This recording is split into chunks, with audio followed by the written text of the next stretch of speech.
முன்னணி market எக்ஸ்பர்ட்ஸுடன் enrich money investor awareness conclave April 25. டிக்கெட்டை இன்றே புக் செய்யுங்கள்.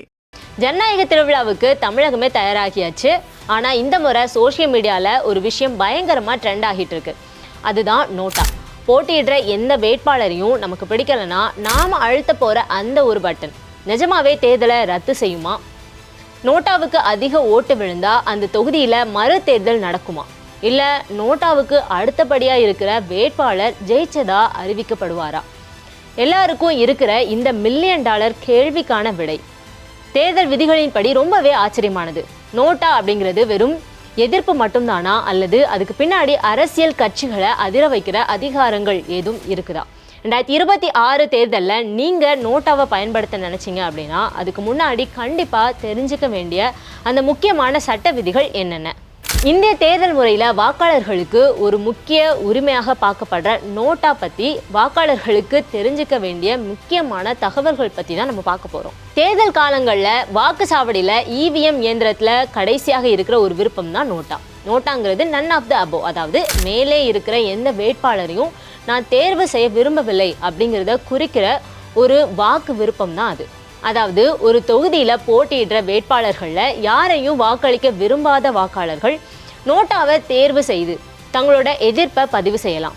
இந்த நோட்டா வசதி இந்திய உச்ச நீதிமன்றம் வழங்கின முக்கிய உத்தரவை தொடர்ந்து இந்திய தேர்தல் ஆணையம் மூலமாக 2013ஆம் ஆண்டு, அதாவது 2013 இருந்து இந்தியாவில் அறிமுகப்படுத்தப்பட்டது. அதுக்கப்புறம் தான் நாடாளுமன்றம், சட்டப்பேரவை உள்ளிட்ட அனைத்து தேர்தல்களையும் நோட்டா விருப்பம் இடம்பெற்று வருது. நோட்டாக்கு அதிக வாக்குகள் வந்தால் என்ன ஆகும் அப்படிங்கிற கேள்வி பலருக்கும் இருக்கு. உண்மையிலேயே பலர் நினைக்கிறது மாதிரி நோட்டாக்கு அதிக வாக்குகள் வந்தால் தேர்தல் ரத்து செய்யப்படாது. ஒரு தொகுதியில் நோட்டா அதிக வாக்குகள் பெற்றாலும் வேட்பாளர்களில் அதிக வாக்குகள் பெற்றவர் தான் அந்த தொகுதியோட வெற்றியாளராக அறிவிக்கப்படுவார். அதாவது நோட்டா ஒரு எதிர்ப்பு வாக்கு என்றாலும் அது தேர்தல் முடிவை மாற்றும் அதிகாரம் உடையதல்ல அப்படிங்கிறது தான் ஒரு உண்மை. நோட்டா விதிகள் என்னலாம்? ஃபர்ஸ்ட், தேர்தல் முடிவுகள் அறிவிக்கும் போது நோட்டாக்கு எத்தனை வாக்குகள் கிடைத்தது என்பதும் தனியாக வெளியிடப்படும். இதன் மூலமா அந்த தொகுதியில மக்கள் எவ்வளவு அதிருப்தியில இருக்கிறாங்க அப்படிங்கிறத கண்டிப்பா கணிக்க முடியும். இரண்டாவது, முன்னாடி யாருக்கும் வாக்களிக்கல அப்படின்னா தனியாக பதிவு செய்ய வேண்டிய நிலை இருந்துச்சு. ஆனால் தற்போது EVM இயந்திரத்தில் நோட்டா பட்டன் இருக்கிறதுனால வாக்காளர்களோட தேர்வு முழுமையாக ரகசியமாக இருக்கும்.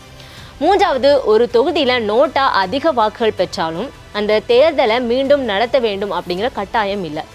இதுதான் பலருக்கு ஆச்சரியமாக இருக்கிற முக்கியமான ஒரு விதி.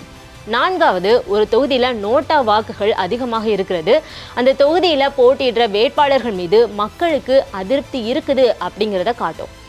இதனால் அடுத்த தேர்தலில் அரசியல் கட்சிகள் வேட்பாளர் தேர்வு மாற்றம் செய்ய வாய்ப்புகள் அதிகம். ஏன் நோட்டா முக்கியம்? தேர்தலில் வாக்களிக்காமல் இருக்கிறதுக்கு பதிலாக தங்களோட அதிருப்தியை வெளிப்படுத்தும் விதமாக ஒரு ஜனநாயக வழியாக நோட்டா பார்க்கப்படுது.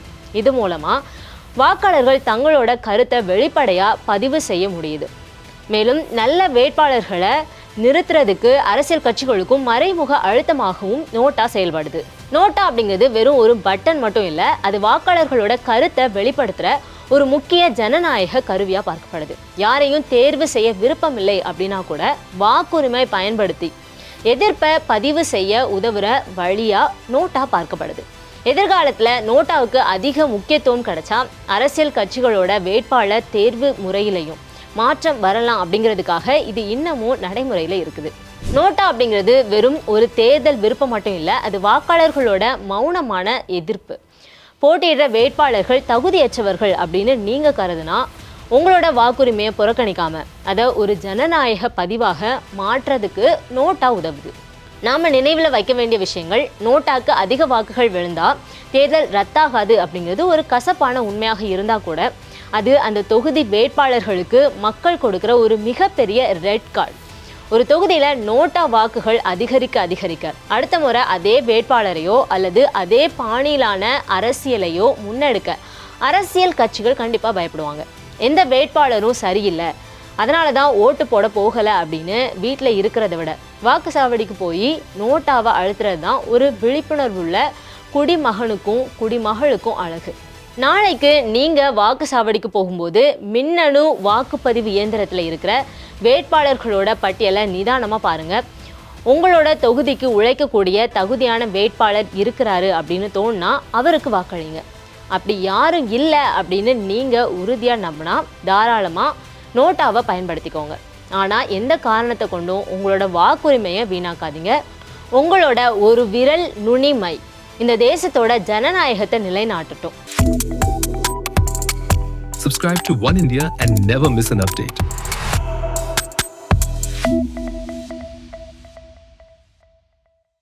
முன்னணி market எக்ஸ்பர்ட்ஸுடன் enrich money investor awareness conclave April 25. டிக்கெட்டை இன்றே புக் செய்யுங்கள்.